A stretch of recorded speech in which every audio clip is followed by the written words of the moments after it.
आदमी जनता की आवाज बनकर उभर रहा है, उसकी आवाज दबाने का यदि प्रयास होगा तो मैं एक बात बता दूं कि ये कहने की बात है कि एक व्यक्ति कुछ नहीं कर सकता। भगत सिंह ने अकेले बंदूक बोई थी, अंग्रेजों को तब नहीं पता था।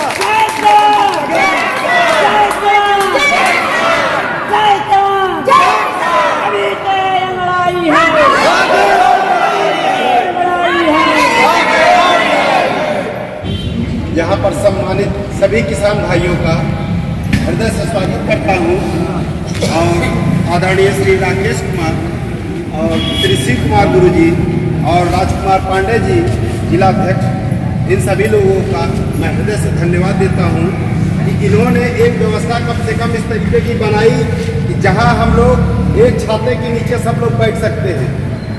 मेरा नाम विल्सन बाबा है, मैं ताला के पास लोहरता का रहने वाला हूं और वर्तमान समय में भारतीय किसान यूनियन भानू का जिला प्रभारी हूं। ने अज तक जुल्म करे तलवार हिला दो दिल्ली दी, वीर किसानों कट्ठे हो सरकार हिला दो दिल्ली दी। हमारा उद्देश्य साफ है, हमारा कोई भी गरीब किसान किसी भी दशा में प्रताड़ित नहीं होना चाहिए। मैंने कहा कि मेरे किसान का काम पहले होगा, बाकी सबका बाद में होगा। वो लोगों की समस्या लेकर गए थे और लोगों की समस्या लेकर गए तो वहाँ एक तानाशाही रवैया अपनाया गया कि तुम बकायेदार हो, तुमको जेल भेजेंगे, तुमको डराया गया। अरे जेल भेजना था, अभी तक क्या मेहंदी लगी थी हाथ में? क्यों नहीं भेजे? मैं गलत हूँ तो तुम्हारी पुलिस चूड़ी पहन के घूम रही है, क्यों नहीं पकड़ती? कौन रोकता है उनको? मैं फिर भी इसकी एक बार मैं कहता हूँ कि चलिए, आपने उस बकायेदार को जेल भेज दिया, लेकिन उसी के 10 मिनट बाद एक काश्तकार आता है, इन्हीं अधिकारियों को देता है कि साहब आपके एक लेखपाल ने मुझको गाली दी है, उसका ऑडियो है, वीडियो है। वहां पर ये फिर चूड़ी पहन लेते हैं, हाथ में मेहंदी लगा लेते हैं, सर नीचे कर लेते हैं। अरे हम ही ने तो कहा था कि कौन सी कार्रवाई करते हैं? लेकिन आपने उस लेखपाल को क्यों बचाया जिसका ऑडियो था? उसने गाली देने का अपराध किया कि नहीं किया?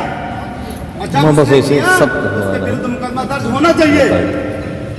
और मुकदमा इसलिए नहीं दर्ज हुआ कि लेखपाल को लूटने के लिए तहसीलदार, एसडीएम, डीएम ही कहते हैं, न उसकी औकात नहीं है कि हमसे 20 रुपया ले ले, हमारी हक बरारी का 2500 रुपया हमसे मांगे कि हमें पैसा दो तब हम चलेंगे नए उड़ाने।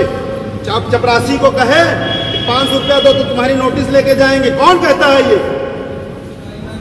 इन व्यवस्थाओं के खिलाफ हमारे जो किसान नेताओं ने जो साहस दिखाया, अधिकारियों ने जो उसकी प्रताड़ना की, मैं उसकी भरसक निंदा करता हूँ। 2 साल से ये अधिकारी लोग उसकी समस्या नहीं निपटा पाए। इनको शर्म नहीं आती कि एक व्यक्ति समस्या लेके आता है, 1 बार 2 बार 4 बार सुनते हो और नहीं निपटती तो कुर्सी छोड़ क्यों नहीं देते हो? उसी में चिपके रहते हो।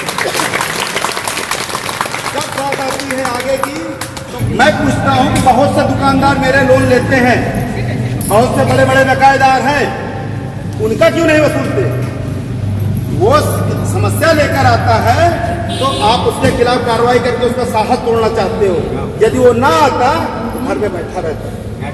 तो इन सब व्यवस्थाओं के खिलाफ मैं हूँ। नियम से ये कार्रवाई करे, मैं प्रशासन के साथ हूँ, और नियम के विरुद्ध अगर कोई कार्य करेगा, सोचेगा मैं तानाशाह हूँ, तो मैं उसका विरोध करूंगा। अकेले विरोध करूंगा, यदि मेरे साथ कोई नहीं रहेगा विरोध करूंगा। जब भी जुल्म करेगा सत्ता के गलियारों में, चप्पा चप्पा गूंज उठेगा इनकलाब के नारों। और जब भी जुल्म करेगा सत्ता के गलियारों में, चप्पा चप्पा गूंज उठेगा इनकलाब के। जब भी जुल्म करेगा सत्ता के गलियारों में, चप्पा चप्पा गूंज उठेगा इनकलाब के नारों से। और इनकलाब जिंदाबाद, इनकलाब इनकलाब जिंदाबाद जिंदाबाद। अब माननीय सांसद महोदय आ रही हैं, हमारा संगठन यदि हमारी बात को मानेगा, हमारा संगठन हमको अनुमति देगा, तो मैं आपने सामने खड़ा करके पूछूंगा कि तुम बताओ कि तुमने इनको बैठाला है, ये हमारे मालिक है कि हम इनके मालिक हैं। हमने लिखा कि आज एक नौकर ने मालिक को घर से निकाल दिया, ये घर मेरा है, मेरे टैक्स से इनको तनख्वाह मिलती है, और ये मुझे घर से भगा दिए। अरे मेरी समस्या है, सुनो, अगर सही है तो निस्तारण करो, नहीं सही है हमको समझा दो, हम चले जाएंगे। हम IAS थोड़ी ना हैं। अगर हम पढ़े लिखे होते, इतने जानकार होते, तो हम भी कुर्सी तोड़ रहे होते, घूस घूस ले रहे होते। कल भी एक सभा होगी और उसमें सवाल होगा, बोरा होगा। आप लोग चटाई गद्दा पे बैठिएगा, लेकिन हम बोरा पे बैठेंगे, हमारे अध्यक्ष लोग बोरा पे बैठेंगे। ये व्यवस्था बनानी है, क्योंकि ये कुर्सी पे बैठ के काम नहीं कर पा रहे। बोरा पे बैठ के हम लोगों से बताएं, ये व्यवस्था बनानी हो। जब तक बोरा पे बैठे ना अधिकारी, तब तक उससे बात नहीं हो। अगर इनको बोरा में बैठने में शर्म आती है, ये कुर्सी पे बैठ के काम करते हैं ना, हम लोग तो समय देते हैं, तो इस व्यवस्था को हमें लाना है। और हमने आने के बाद बहुत से नियम, बहुत सी व्यवस्थाएं अपने संगठन को दी, और मैंने ये कहा कि देखिए, हमारा कोई भी गरीब किसान किसी भी दशा में प्रताड़ित नहीं होना चाहिए। हमारा उद्देश्य साफ है कि मुझे इस संगठन की या किसी व्यवस्था की, आप लोग भी इस बात को थोड़ा गौर से समझिएगा, नहीं अर्थ का अनर्थ हो जाए। इस बात को आप समझिए, मेरा काम यदि होगा तो मैं जाऊंगा, अब कागज रखूंगा, दस्तखत कराऊंगा, लेके चला आऊंगा, लेकिन आपका काम नहीं होगा। ये लिख के देते कि आपका काम नहीं होगा, आप लोग दौड़ेंगे। तो मैंने कहा कि मेरे किसान का काम पहले होगा, बाकी सबका बाद में होगा। आज इसी व्यवस्था को लेके हमने जब इस बात को सुना कि हमारे कुछ किसानों के साथ, जिन्हें मैं जानता भी नहीं हूँ, मैं सोशल मीडिया और न्यूज़ इन दोनों पर कड़ी नज़र रखता हूँ। अगर कोई भी बात होती है तो हम इसको एक बार जानने का प्रयास करते हैं। जब मैंने पढ़ा कि मेरा एक किसान नेता, मैं नहीं जानता वो कौन है, किस संगठन से है, कौन है, वो गए अपनी समस्या लेकर, और मुझे नहीं लगता, बाद में मैंने पता कि उनकी समस्या भी नहीं थी, वो लोगों की समस्या लेकर गए थे। और लोगों की समस्या लेकर गए तो वहाँ एक तानाशाही रवैया अपनाया गया कि तुम बकायेदार हो, तुमको जेल भेजेंगे, तुमको डराया गया।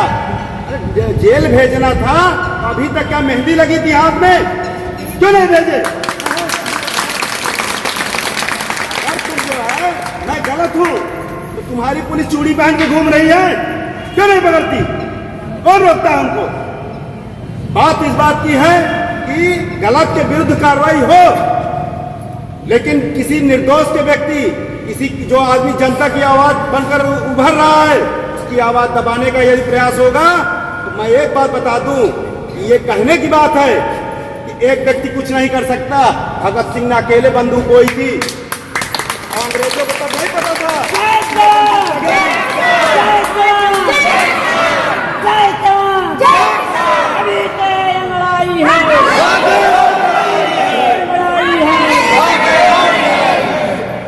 मैं अभी उन नेताओं के संपर्क में जाना चाह रहा हूं। मैं नेताओं से दूरी बनाकर रखता हूं, अधिकारियों से बहुत दूरी बनाकर रखता हूं। मेरा काम यह है, मेरा काम करो, हमें रिश्तेदारी नहीं बनानी है तुमसे। मेरा एक उसूल है, मुझको बहुत से लोग बताते हैं, मैं किसी को पहचानता नहीं। मैं अपने गरीब को पहचानता हूं, मैं अपने लोगों को पहचानता हूं। आज उस किसान को जब उन्होंने जेल भेजा तो मुझे इतनी तकलीफ हुई, लेकिन मैं फिर भी इसकी एक बार मैं कहता हूं कि चलिए, आपने उस बकायेदार को जेल भेज दिया, लेकिन उसी के 10 मिनट बाद एक काश्तकार आता है, इन्हीं अधिकारियों को देता है कि साहब आपके एक लेखपाल ने मुझको गाली दी है।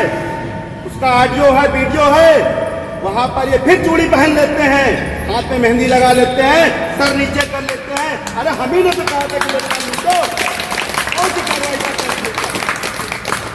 तुम्हारे अंदर में दम होती तो उस लेखपाल के ऊपर 504, 506 में मुकदमा दर्ज करवाते, उसको जेल भेजते। हमारे किसान नेता को तुमने जेल भेज दिया, मैं मानता हूं कि वो बकायेदार था, गलत था, भेज दिया होगा, आपके कानून में होगा, आपने नोटिस दी होगी, आपके अमीन मुझसे 20 बार चिरौरी किया होगा, उसने पैसा नहीं दिया, आपने भेज दिया, मैं आपकी सराहना करता हूँ। लेकिन आपने उस लेखपाल को क्यों बचाया जिसका ऑडियो था? उसने गाली देने का अपराध किया कि नहीं किया? अच्छा, बस ऐसे सब उसके विरुद्ध मुकदमा दर्ज होना चाहिए।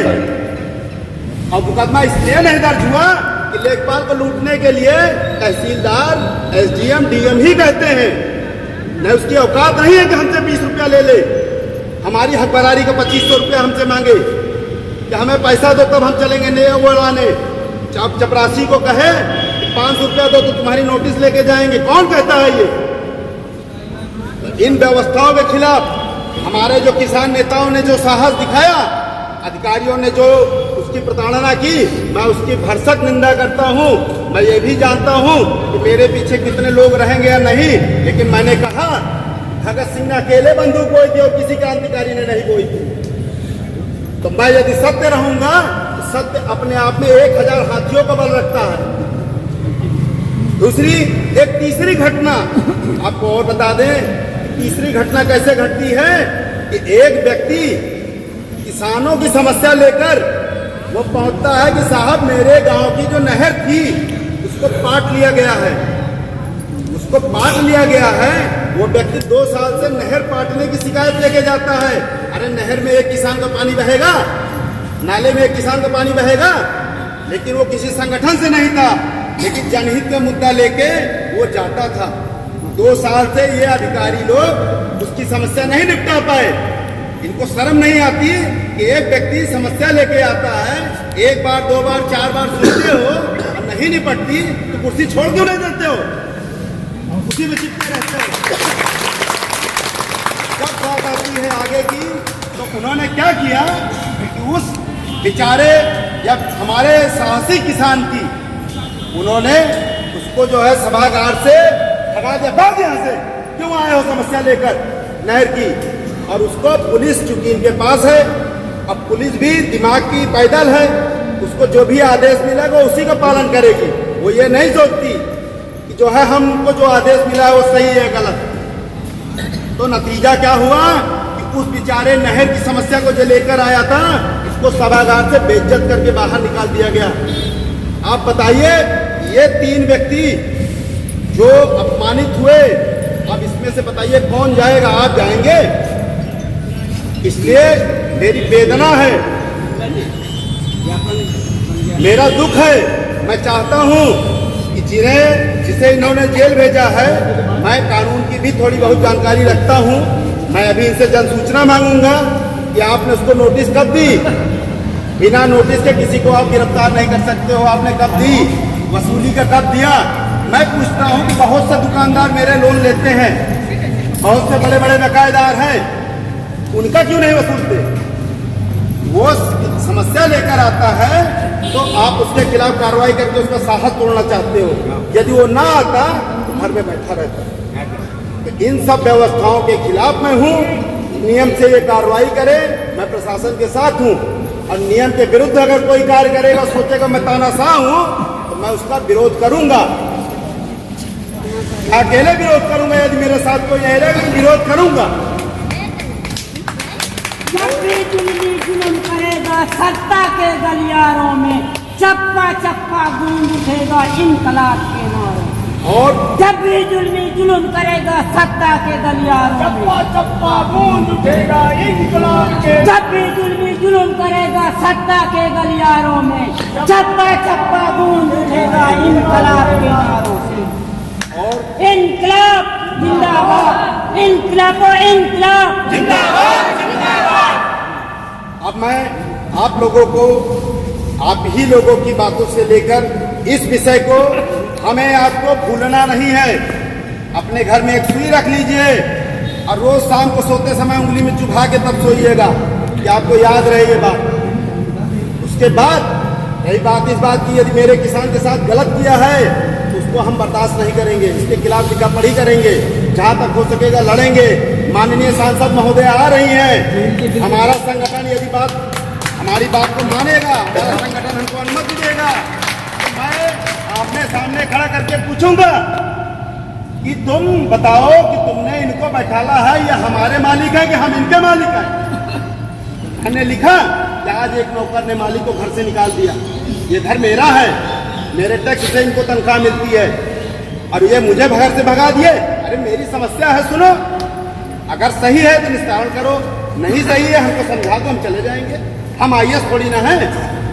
अगर हम पढ़े लिखे होते, इतने जानकार होते तो हम भी कुर्सी तोड़ रहे होते, घूस घूस ले रहे होते, हम आपकी से लड़ाई न लड़ते।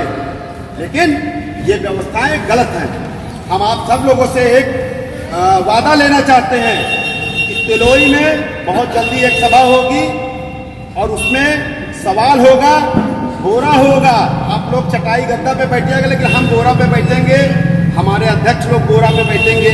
ये व्यवस्था बनानी है, क्योंकि ये कुर्सी पे बैठ के काम नहीं कर पा रहे।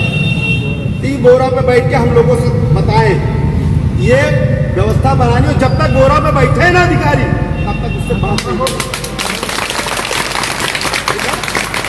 अगर इनको बोरा में बैठने में शर्म आती है, ये कुर्सी पे बैठ के काम करते हैं ना, हम लोग तो समय देते हैं, तो इस व्यवस्था को हमें लाना है। तीसरी बात भी, हमारे एक किसान भाई ने एक बात कही कि आप लोग नेताओं से सावधान रहिए। ये बात गलत नहीं है, लेकिन कौन से नेता? हमको विधायकी नहीं लड़नी है, न मिश्रा जी को लड़नी है। आपको उन नेताओं से सावधान रहने की जरूरत है। अगर आप किसान यूनियन के संगठन में हैं, तो आप अपने संगठन में, अपने गांव में किसी न किसी को तो आप अपना श्रेष्ठ मानते होंगे। आप लोग तो मानते होंगे कि भाई मिश्रा जी के झंडे के नीचे चलना है, इनके पीछे चलना है। उस व्यक्ति से राय लेकर ही मतदान करें। जब आप एक मत होकर मतदान करेंगे तो सरकार किसान की होगी। वो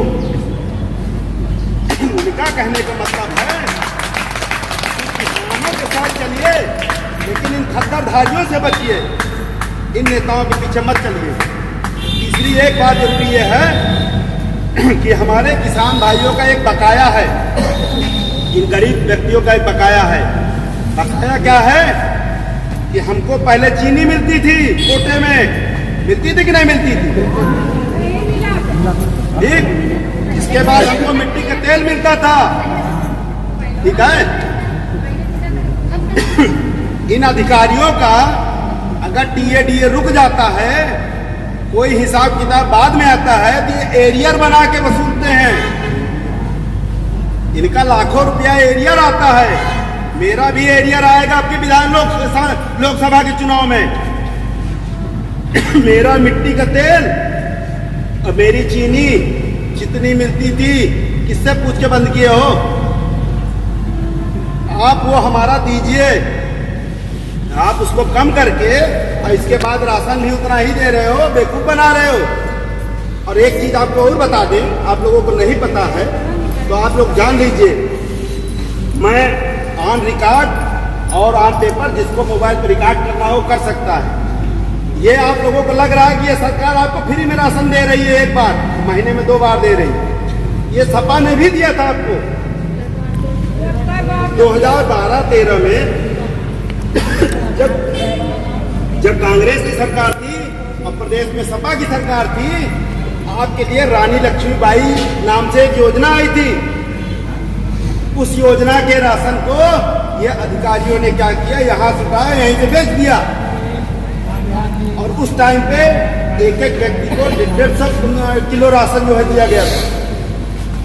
ये राशन आपको नहीं मिला, आप तक नहीं पहुंचा, इसलिए आप लोगों को पता लग रहा है ये सरकार तो हमको डबल राशन दे रही है और वो सरकार नहीं देती।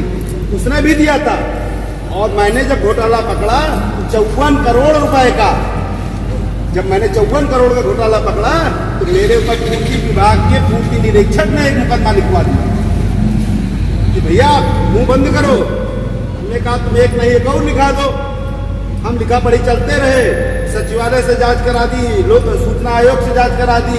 अब इनके जब हाथ पैर फंस गए तो इन्होंने SC/ST का एक झूठा मुकदमा दर्ज कराया, फिर SC/ST दर्ज कराया, जिला बदर की कार्रवाई की। मेरा पक्ष सुना नहीं गया। मैं गया कमिश्नर साहब के पास, मैंने कहा साहब मैं गुंडा हूं तो मुझे जेल और नहीं तो मेरा घर। कमिश्नर साहब ने मेरे पक्ष को सुना और तुरंत कहा ये DM का आदेश गलत है, मिश्रा जी आप घर जाइए। हमने कहा हम ऐसे नहीं जाएंगे, हमको कुछ भी पढ़ के दीजिए। उसके बाद स्टे ऑर्डर हुआ, मैं 30 से 45 दिन के अंदर मैं घर आ गया। फिर मैंने इनकी नाक में उंगली डाल दी, उन्हें करो जो करना हो तुमको। तो कहने का मतलब कि हमारी आपकी लड़ाई यदि सत्य की है तो परेशानी नहीं होगी। हम आपकी मदद करेंगे तो हम परेशान नहीं होंगे। आपके पास ना तो पैसा है, न गाड़ी है, न घोड़ा है, मदद करेंगे तो आपके साथ हम ही को रगड़ना पड़ेगा या फिर हम अपने साथ उनको लेके चले। तो कहने का मतलब ये है कि हम नेताओं को आपकी जरूरत कम है, लेकिन आपको हमारी जरूरत होनी चाहिए। जब तक आप हमको सम्मान नहीं देंगे, आप लोग अपने जो गरीब किसान मजदूर हैं इनको इकट्ठा करके आप भीड़ नहीं बनाएंगे, तो भी नहीं लगेगा मेरा सम्मान हुआ या हमारे आदरणीय राकेश मिश्रा जी का सम्मान हुआ। तो ये सम्मान आप देंगे, रुपया पैसा हमारे पास है, हम आपके लिए खर्चा करेंगे। जय जवान, जय जवान, अभी तेरी लड़ाई है, अभी तेरी लड़ाई है।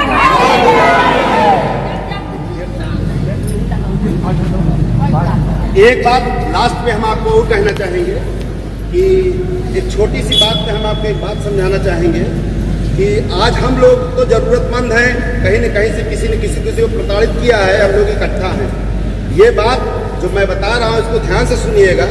और जैसे पहले बच्चों को रात में सोते समय कहानी सुनाई जाती थी, हमारी माई हमको पवारा माई की सुनाती कहानी सुनाती थी, इसी तरह तमाम कहानियाँ हम सुनाते हैं। हमने ये बात बताई, बहुत से लोग कहते हैं कि हमें इनकी जरूरत नहीं है। हमको क्या जरूरत है, हम जाके धरना पे बैठे। बहुत से लोग पेंशनर है, बहुत से लोग नौकरी वाले हैं, हमें क्या मतलब। तो एक बात ये समझिए कि एक गांव में एक कसाई था। कसाई जो था उसका काम ही आप समझ रहे हैं, लेकिन वो था तो उसके घर में एक चूहा था। अब आप बात समझिएगा ध्यान से। उस चूहे ने एक दिन देखा कि गठरी में कुछ सामान आया है। चूहे को लगा कुछ खाने का सामान है, तो छुप के देखने लगा। जब गठरी खुली तो उसमें से चूहादानी निकली। कारपोरेट की बात कर रहे हैं, ध्यान दीजिएगा इसको। उसमें से एक चूहादानी निकलती है। तो उसमें जब चूहादानी निकली तो वो चूहा डर गया, अरे हम तो फंसे, अब गलती से भी घुस गए तो हमारा तो काम हो गया। तो चूहा वहां से भगा बितहास, तुरंत उसके पास गया कि इनको बताया, बकरी बंधी थी, भैया ये तो सेठ वो लाया है चूहादानी। बकरी ने कहा चूहादानी में हम थोड़ी फंसेंगे, हमारे सर पे कहाँ आए हो भाई, समस्या तुम्हारी है, तुम लड़ो। उसके बाद वो गया एक कबूतर के पास, उसने कहा यार हमसे क्या मतलब चूहेदानी से। फिर वो ऐसे ही ऐसे गया। लास्ट में क्या हुआ, एक दिन चूहादानी में कुछ सांप घुस गया, वो फंस गया। और वो जब गया वहां से,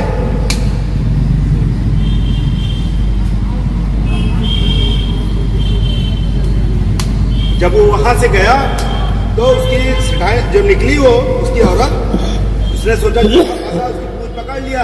हम उसको खोल के जैसे निकाला, सांप ने काट लिया। जब सांप ने काट लिया तो वो बेहोश हो गए। उसने तुरंत अब वैद्य को बुलाया और उससे कहा भाई क्या करे। तो उसने क्या कहा, भाई इसको बचाना है तो पहले इसको कबूतर का सूप पियाइए। तो ये भाई कबूतर तो वहाँ है।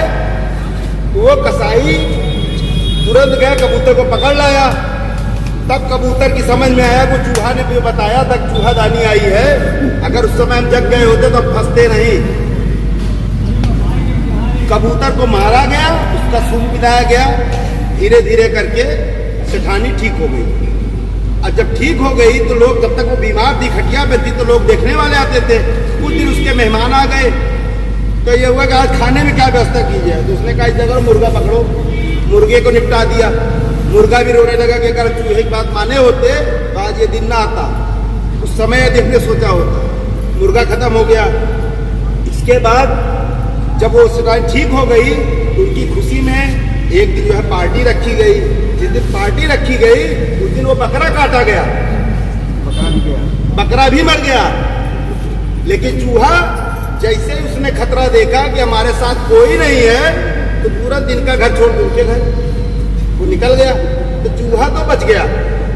तो आप लोग ये समझिए कि हमको चूहा समझिए, इनको चूहा समझिए। यदि आप लोग नहीं जगोगे, हम लोग जगाते जगाते थक जाएंगे। तो विकल्प क्या है कि हमको घर बदलना पड़ेगा।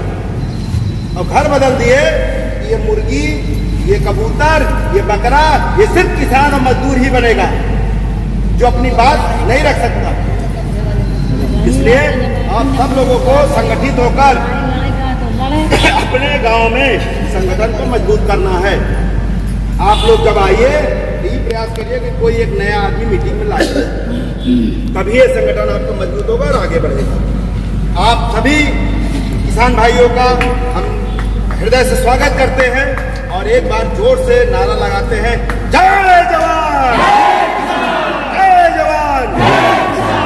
ये अंग्रेजों की व्यवस्था नहीं चलेगी, ये अंग्रेजों की व्यवस्था नहीं चलेगी, हमारे तानाशाही नहीं चलेगी।